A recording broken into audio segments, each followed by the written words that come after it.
Welcome to the OMA podcast, where small business owners thrive by mastering the art of managing relationships. As an entrepreneur, you know that relationships are the lifeblood of any successful business. We'll help you unlock your full potential with powerful tools and strategies to lead your team through the unique challenges that all small business owners face. Are you ready for growth and success? Let's dive in. Well, hello, everybody. So glad to be back with you on another podcast. Welcome to OMA, where we're going to talk about supportive leaders and supportive leadership in a business. And I'm really excited about this topic because our philosophy behind this whole program is that business relationships are just relationships. There is commonality between relationships in business and relationships with your family and that kind of stuff. Our motto is building businesses by building relationships. I divided out attributes of supportive relationships into three categories, Maria. We have support in a family network, mom, dad, children, that kind of stuff. We have characteristics of a supportive spouse or romantic partner, life partner, and then the attributes that are found in supportive leaders in the workplace. So I'm going to call out a characteristic and I'm going to ask you to decide which group that goes under. Is that a family characteristic, a characteristic, or a boss characteristic? Okay? All right. Challenge accepted. Challenge accepted. And I hope you get a lot of these wrong because it gives us a platform to talk about it a bit more. Okay. So first, some facts. I think if you've been an employer or a manager for, I would say, 10 years or more, if you've been in a work environment for over 10 years, you know that the culture is changing when it comes to employees and what people are looking for in employment. Yes, they still want compensation and they want fair play and they want, good hours and all that. But there is a higher expectation and, less tolerance for not meeting the expectations for things like a supportive environment, a good work culture, harmony, being part of a mission and that kind of stuff. We've referenced those types of things in the past. So even if someone hasn't been very good at this idea of support in the workplace or being a supportive leader, maybe you didn't grow up in a family where you learned the skills of what a good supportive network feels like. You don't get a pass on that anymore. Right, exactly. Because Maria, what's going to happen is people are going to have lots of turnover. There's going to be dissatisfaction. There's going to be quiet quitting. A lot of symptoms are going to show up when the internal environment isn't right. So if you're hearing this podcast and you're not sure that you are a supportive leader or a supportive owner in a business, I would really like for you to engage with this podcast where you can take some notes and think through these things, because it's not enough just to hear this. What really matters is, are you going to be able to implement this? All right. Exactly. So there is our framework for our exercise today. Maria, are you ready? Yep, I'm ready. All right. So I'm going to give you, I'm going to give you an attribute and you're going to say, I think that is a sign of a supportive family environment or a supportive partner or a supportive boss. All right, here we go. Honesty. All of the above. All of the above. That wasn't one of your options. You had to choose one of the three. Yeah, honesty. You think it belongs in all of the above? Absolutely. All right, so why would you say that? Well, it comes down to trust for me. So that honesty, if I had, my mom, my sister, my husband, in that romantic partnership there, and like you and I've had different working relationships where you would be considered my boss, and that honesty that you brought to that relationship gives me more trust in you. So I think honesty builds, like, even when it's like a hard truth, as long as you're honest and you lay it out there, even if there's an apology to be had along with it, that's fine. But that honesty, to me, builds trust that we're all human and we're going to make mistakes, but we trust each other to be honest. So it's a little bit circular, I think, too. But yeah, that's why I would say that. All right. Well, it's absolutely correct. That attribute is found in all of the supportive relationships, Mhm. people need and want honesty. They don't Yeah. want Yeah. hypocritical stuff. They don't want two-faced stuff. They don't want Mhm. someone just to say what needs to be said to produce an action or, motivate a team. They want Right. authenticity. They want truth. They want Yes. honesty. And the funny thing about that is exactly what you said, Maria. Even when it's not easy, Yeah. right? Yeah. Well, Brutal 'cause there's, honesty. Go ahead. mhm. Well, it's good. I think I was going to make the same comment you were, that brutal honesty of just knowing that you're not so above me Right. or better than me, to just like lay out the truth of the matter. Because I think if I can plug this here, we're talking about businesses. The truth of the matter is it's business. It ain't Mm, personal. And a lot of that's people right. really confuse and combobulate all that together, Mm, and they get their emotions, personal emotions, wrapped up in it. But when you pull back and you just look at it for what it is, it's a business decision or it's a business mistake, if that's what it is, then honesty in those situations usually serve not only you as the owner or the business staff, the employees. What about the customers? right. It might be honesty to them or in their behalf. We're working for them. Might even be that future customer that you don't even have yet, that you're fixing something now. So yeah, people want to know that we're all in this together. We're all working as hard as we can. Again, we've said this before. People don't wake up and just head out to the workplace and say, I'm just going to do a crappy job today. Like, they're not, that's not their goal. Now, if they're upset with their employer for Right. being dishonest, they might, Right. but that's in general. I don't think people take jobs and positions and they don't go into it with that expectation that it's going to go south. So I think when we all realize we're all on the same Hmm. level, then that honesty, truth, authenticity side just really elevates that morale of that team and the family and the romantic relationship makes such a difference. Couple of points on that. You can deliver brutal honesty as long as you don't deliver it brutally. As long as you're Absolutely. not being combative and demeaning and, all those negatives with it, Yeah. people will Yeah. respect people who have that ability to just cut through the noise and say, look, this Yeah. is how I see it. You might disagree. There's not a lot of people in our lives that really can be that way with us. And when you find somebody, they're very, very valuable if they can Exactly. deliver the harsh, hard news the right way. Yes. The other Can thing I about, can I add one more thing to that comment, because we're talking about honesty here? Mhm. That was one of the hardest lessons for me personally to learn, because I'm Okay. a straight shooter, type A, just it's cut and dry for me. Yes, I have emotions, but generally when I'm talking about business or like other jobs that I've had, I remember coming home as a young person. I've been married about 20 years. So just to give people an idea of about how old I am. And I Hmm. got married very young. But I would come home from work and my husband would say, did you get fired today? Like, no lie. Because I was just so, and it would just be stuff like, I love justice. Like, I want everything to be fair. And so, like, if I Sure. saw somebody being, not being allowed to grow in their role, Right. or this is a stupid policy. And I would just say that. I'd just be like, this is the dumbest policy ever. Why the heck would we even have this policy? Like, it didn't serve. And in my mind, I had the right purpose and intention to try to like make it better. But that is not how you go about that. True.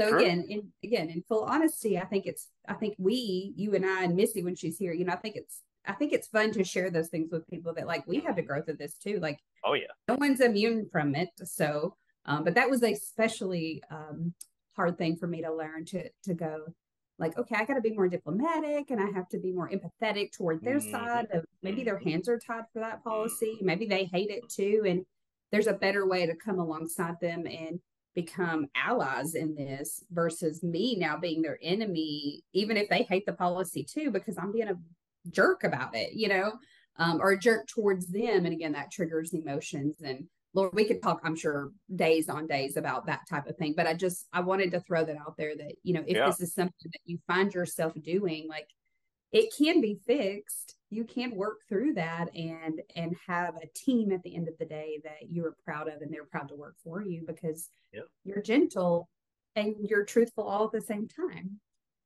Absolutely. Great ad. Great ad. My second nugget on honesty is employees, children, spouses don't really distinguish between dishonesty and over promising and under delivering. Like Mm-hmm. we can intellectualize it, like they're doing the best they can. it didn't, Yeah. things didn't turn out, so we can't do what was promised, whatever. I think we all understand that. We've had to Right. disappoint our children, right? When, hey, we didn't, dad didn't make the bonus, we can't go to Disneyland, we have to have those conversations. Yeah. But when it happens chronically, your employees, your Mm-hmm. partner, your children begin to look at you as not being honest. And the person delivering that doesn't feel dishonest. Like, I'm not lying, just Right. we weren't able to do what we thought we could do. So if that is something that a listener is dealing with, and you Mm-hmm. realize, ooh, that's stepping on my toes, change that, right? Let's make that better. Well, you're probably in the people pleasing business if Well, that's where you probably, fall. And probably. there's other podcasts that and things we've talked about that, but I just want to put that term out there for you to go, maybe I've never considered myself. Maybe I just want to make everybody happy, but then I can't deliver on all the things that I'm promising. All right, here's the next attribute: sense of belonging. That belong in the family, the partner, or the boss I'm seeing a relationship. pattern here, friend. All Sense the of above. belonging. But All right, I why think do you? that's really, yeah. So I think that's really like universal and understood when we talk about family and romantic, partnerships, right? Like I think that it seems crystal clear for folks when they hear sense of belonging, because we've heard and seen statistics about broken families or children that grow up without fathers. It's just different. Maybe they don't always feel that way. And as a spouse, like, yes, I hope he needs me and I need him, and that we have this, Mm-hmm, relationship that we both belong in and are like we are woven together and for a purpose, right? But I think that's kind of hard for people to understand sometimes in business. mm-hmm, I think the owners feel that already authentically for the most part because they went into business for this thing that maybe they're passionate about. But I think for employees, that's where we really hit the rub of they need to also know that they are working towards something bigger than themselves, which we talked on the last webinar about vision a lot. mm-hmm. Having the vision of where you're going and communicating that well with your people. I think, and maybe I'm getting too much into like anecdotes at this point, but they need to know that they belong and they are purposeful for success because that feeds them and their overall like purpose as well. So I'll stop and let you add. I'm sure you have lots of things you want to say about that. No, I know. I'm actually very. I think you've articulated that really well. All right, so yeah, sense of belonging. That is a common trait on all three of these relationships that you're in: family, partner, and boss. All right, here's an easy one, Maria. Don't overthink it. Okay. Physical affection. Ooh, interesting. I think that family, yes. Romantic, obviously. Boss, no.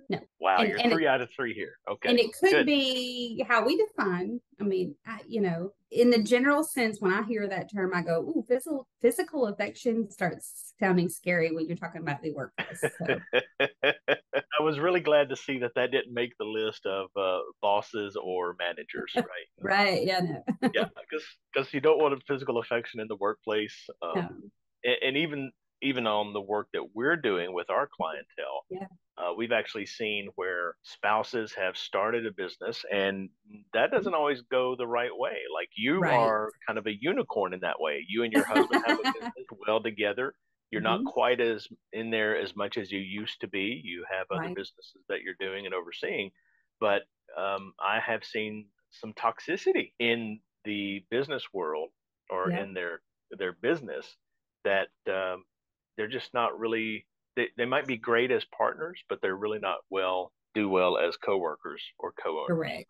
right? Correct. Well, and So again, it's because there's lines that don't get right, drawn properly. And right, again, we can talk about that. But to maybe get in the gray as slightly on this, obviously like handshakes are physical affections. It can be a hearty handshake that says, "Man, I appreciate the hard work you did today." A hand on the shoulder. And I'm from the South. We hug yep, everybody and their yep, mama. Do you know? But again, knowing your audience, making sure you have permission, and even just saying, "Can I just hug you?" Like, and some people might not even say no to that. So there's even gray area there because they're not even comfortable to say, "No, I don't want to hug." They don't want to offend you. So there that's might right. still be, so be careful. But again, know your audience, know, like I will come up and I have female staff and we have a relationship that I can come up and put my arm around and say, man, I just appreciate all the hard work that you do. And that is very well received from them. So, we have to be really careful about even our intention. You start talking about like workplace harassment and stuff. It's not about your intention. It's about how they took it. So you have to be really exactly careful. Right.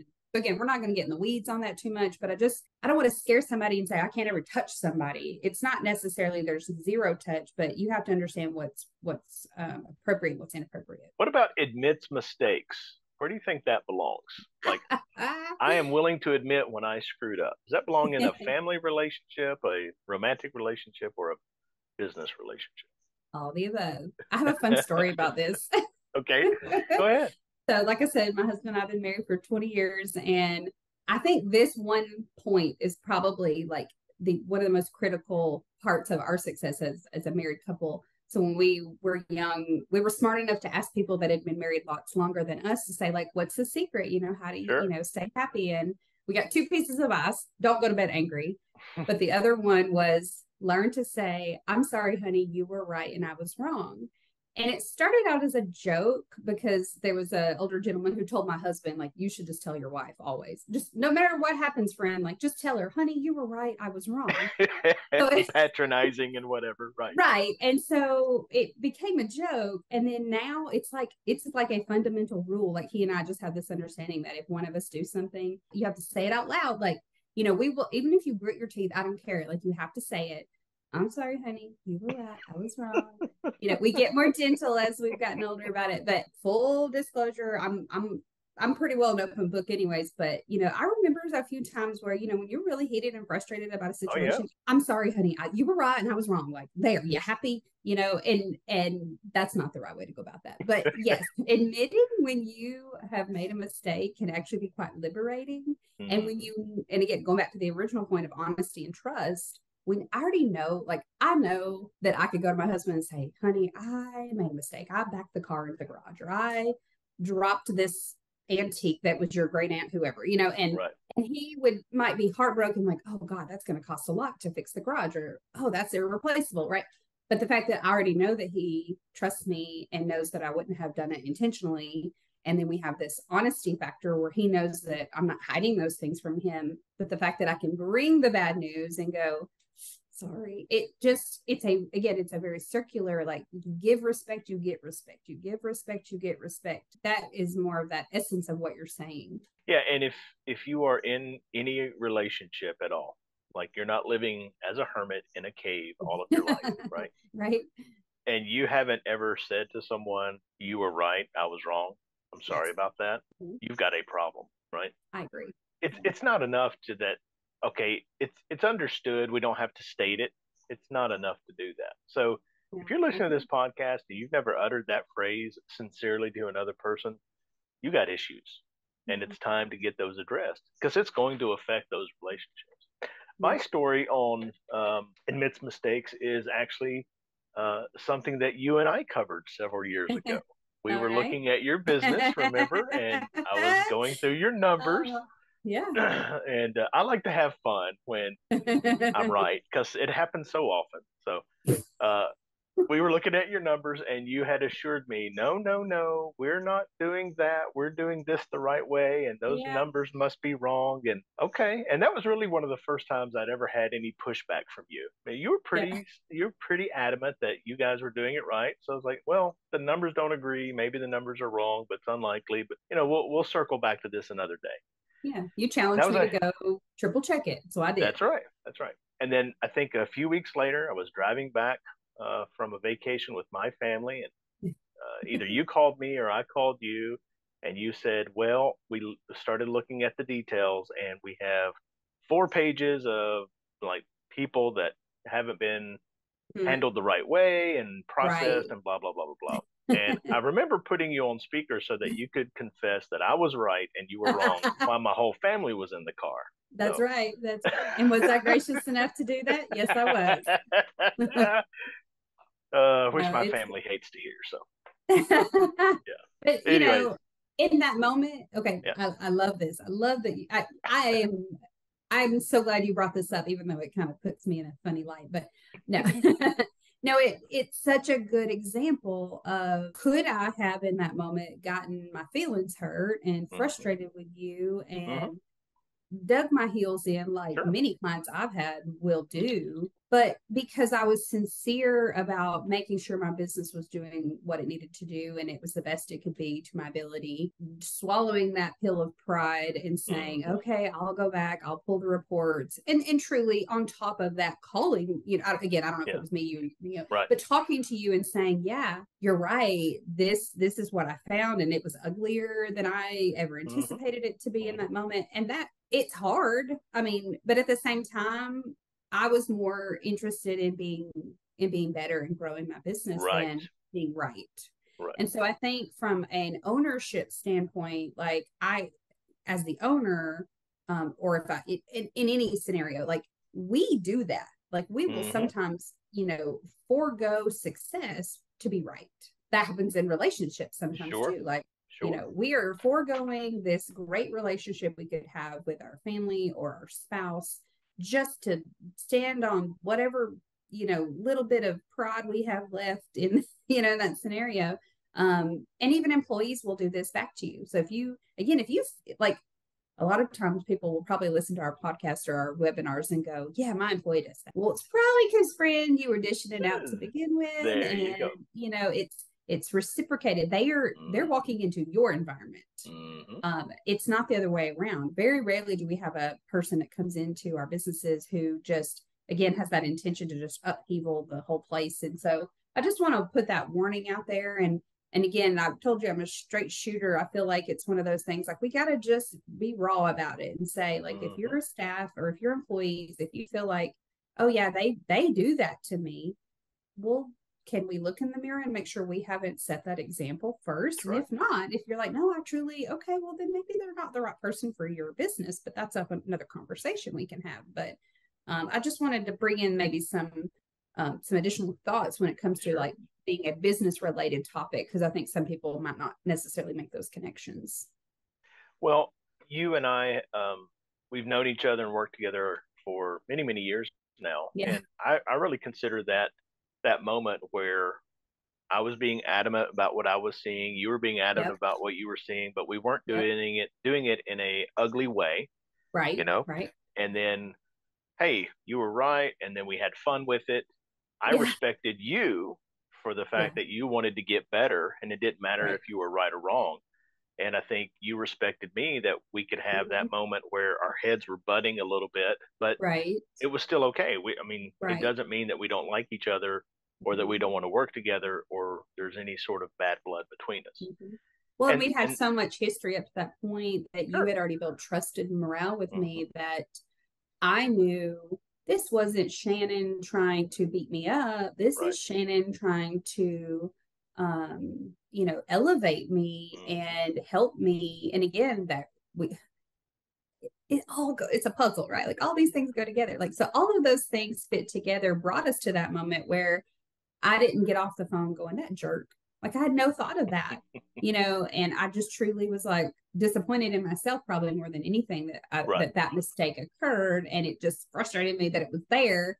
But it definitely, it built our relationship, our working relationship, Right.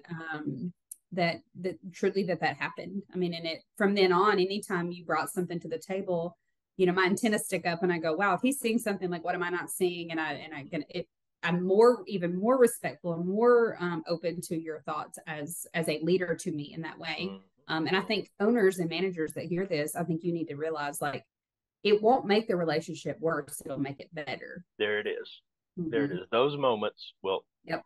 if you got the right people, the right hearts, Yeah. doing it the right way, it will always strengthen. So, all Yes. right, we've got some after hour stuff that I want to cover. Just let everybody know. I want to talk about some tangible ways that I've seen support work inside of the business culture. I want to talk about how to be a supportive leader, not just the characteristics, but how to take action on this. And I certainly want to talk about what's the difference between supporting someone or something and tolerating someone or Mm, something because they're not love the it. same and we can Right. get confused on that. Also, before we wrap up this podcast, I'd like for you to just tell our listeners what's coming around the corner for us in the coming weeks and such. But let me Yes. finish out the list here. So the big reveal, you latched onto it right out of the gate. These are shared among all the relationships. So how do you identify what are the characteristics of supportive relationships, supportive people we're in relationships with? There's communication, right? Communication is shared in all those relationships. Constructive feedback, part of the communication process, but maybe so more important in the business than it is in the romantic relationship. Like, I don't give constructive feedback unless it's asked. I've learned that as a married man. Maybe it's different on your side being a married that can woman. vary. Yeah. Remains calm under stress. Remains calm under stress. You know, your kids will see how you respond, how you react. They don't even have to hear you say anything. They can read your body language. And if you're stressed out, nervous, angry, emotional, whatever, they feel it. They sense Yes. it. If Yeah. you've ever walked into a household where the husband and wife were having a heated fellowship, as we say in the South, Yes. you feel that tension in the air when you walk Yeah. in, right? Yeah. So remaining calm under stress, appreciation is shared among all these relationships, respect, accountability, being available, being emotionally available, physically available, being Yep. present. And I just had a call with a client this week who admitted that they haven't been available in their household, and I'm glad that they came to that awareness, Yeah. and I'm hopeful that they're going to get that fixed, because just being present physically or like in the room but not being available, not the Right. same thing. Okay. And doesn't micromanage.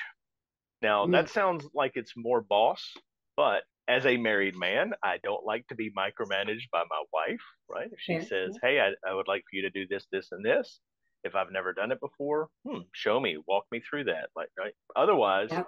I will handle it. Okay. Yep. And there are some things that I've learned that are just better left to someone else. For example, loading the dishwasher. In my household, I load the dishwasher because it's got to be done a certain way, and it my wife doesn't like it when I micromanage her dishwasher loading, so I handle the dishes in my That's fair. household, right? That's fair. Just one of those things, right? It's a Yeah. shared chore. But we do that with our children too. Like, and Yes. you can see your child get frustrated and exasperated when, hey, do this thing, you didn't do it right, do it this way, no, and you're hovering over them. The best Yep. way for your kid to learn is the way that we've learned. You make mistakes, Make right? mistakes. You Yep. make mistakes, you fall off the bike, you learn how to ride the bike, right? Yep. And as long as they're not going to put themselves in danger or really damage something in the household or burn it down, right? Right. Let them make the mistakes. Yes. Don't be that Agree. micromanager. All right, so there are the common attributes that we have in those relationships when you are in a supportive relationship. Um, Mm-hmm. and again, it just bolsters the notion that if you have healthy relationships in the business, you'll have a healthy business. Just like if you have healthy relationships in a marriage or with your Mm-hmm. children, the household will be healthy. Yep. Now, this assumes, Maria, that you've got a healthy relationship with yourself. Okay? Because if Oh, you don't have yeah. a healthy relationship with self, Mm-hmm. it's impossible for you to have a healthy relationship with someone else. So if you're listening and you've never had anyone pattern what a supportive relationship looks like, maybe you didn't grow up in the best household, maybe you haven't chosen the best romantic partners, maybe you've worked in toxic work environments, then you need to either get with people who know this world like us, or you need to work in places and develop those relationships so you can see what that feels like and begin to pattern after it. This is a skill like anything else. You can learn this, implement this, apply it, and get the benefit from it. So, Right. any thoughts on that list there? Anything Oh, else you want to share? there's so much to say about all of this. I think I'll sum it up by saying it to me, what comes to mind is the golden rule. when we are cognizant and self-aware enough to just say, is this person receiving engagement from me and treatment from me in the way that I would expect to be treated? Yes or no. I think that can help us determine, like, are we, because the feedback is one thing. Like, you're getting the feedback of maybe the relationship's not good and you're getting frustrating comments or, whatever. But I think you also have to be proactive in that and go, okay, am I treating them the way I would want to be treating? Like, am I compensating my people properly? Do I verbally say, I appreciate you, thank you for your hard work? Do I show that appreciation through other, ways? Do I talk about them in front of other people and say, wow, this is the best employee ever? There's other ways to show appreciation besides just compensation. But, I think when we kind of maybe use that as the litmus test towards, how our interactions are going out, I think you can start seeing some change in the feedback that's coming back in. So, I'm trying to, in my mind, put this toward business, but, that's something my kids and I mean, I have an 11-year-old and a 6-year-old, and I'm constantly like, well, would you want your brother to do that to you? Like, right. And, and so, but the essence, right, is, why would you do that to him? You would, like, be on the floor crying like a baby if you had done that to you. Like treat him the way you want to be treated. And I think we kind of forget that when we get into this employee-employer relationship, because we think, I'm boss, you employee, I pay your bills, and I just, it's so disgusting when I think of it like that. When people treat people that way, I'm like, they're a person.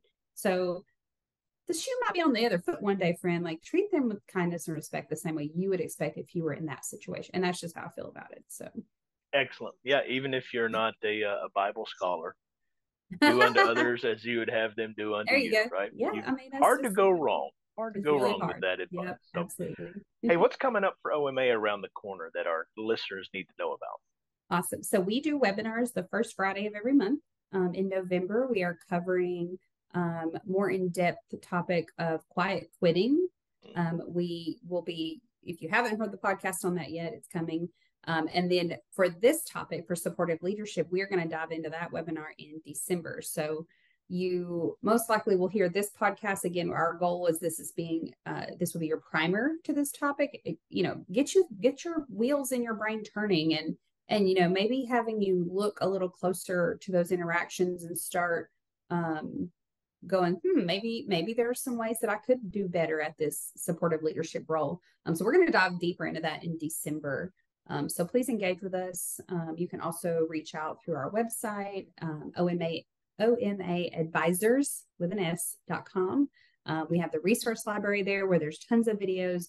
We go in way more depth with a lot of these topics. And that is something that I just think any business owner, big or small, would benefit from. So that's where I hope folks will engage with us with. Thank you, Maria. Academy members, subscribers, stay with us. We're going to have some after hours content here.